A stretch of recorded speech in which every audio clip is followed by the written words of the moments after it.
Yeah, but, I get what you say. They thought, oh, Trump is so terrible, we can't criticize Biden. But I would have thought they'd say Trump is so evil, in their view. He's so evil that they had to make sure they had their own candidate good enough to beat him. I mean, if it really is that important, why would you stay with a bumbling fool that's losing his mind and pretending it's all okay, only to have it explode quite predictably in a debate? Why haven't they changed? Why didn't they change their president? Now, is it too late to stop him from being the candidate in November? Well, it's too late unless he agrees. So in all this will sound very strange, Andrew, but let me put this to you. In all this, we mustn't underestimate Biden. Biden is unbelievably stubborn and, in a way, quite skillful. Now, my best information is that he has a few quite reasonable hours every day. He works a couple of hours between 10 and 4, and he generally knows what he's doing. He's not completely non-compos mentis, but obviously he wanders off and he needs to be brought back. Now, all the people around him, at his instigation, are courtiers.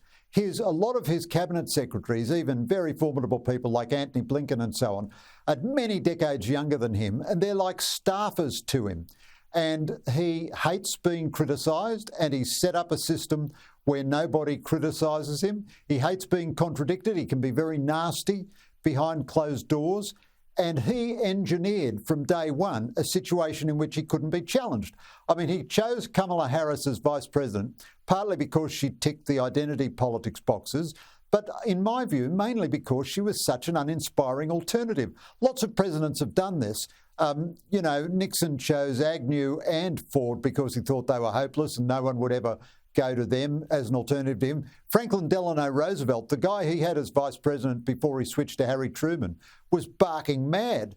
And Menzies exiled a lot of potential leaders, Spender and Barwick and so on.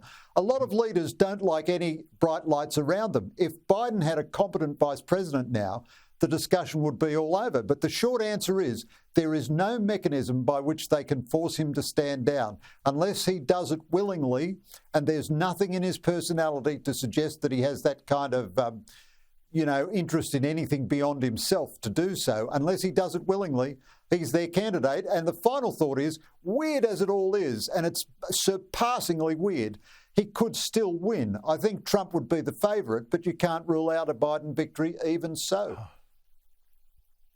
But then, the whole thing is, it raises one question: who the hell has actually been running the US behind this guy?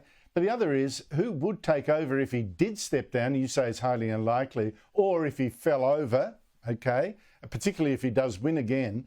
Kamala Harris is just a fool. I think even no serious conversation about who would replace him, says the vice president. She's just been written off. Who would replace him?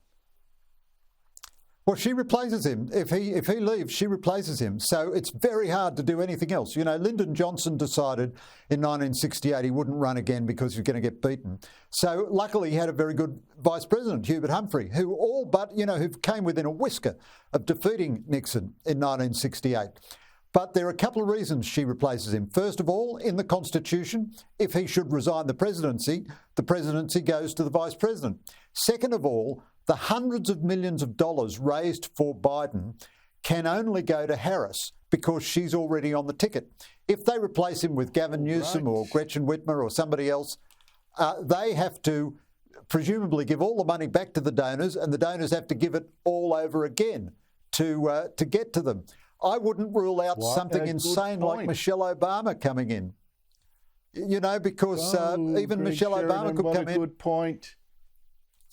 Oh, don't tell me that. So it's very, very messy. The whole thing is just being so absurd. And Greg, you've got to ask yourself, China and Russia looking in at this, what the head of their main adversary in the world looks like, they must be laughing. Thank you so much indeed for your time.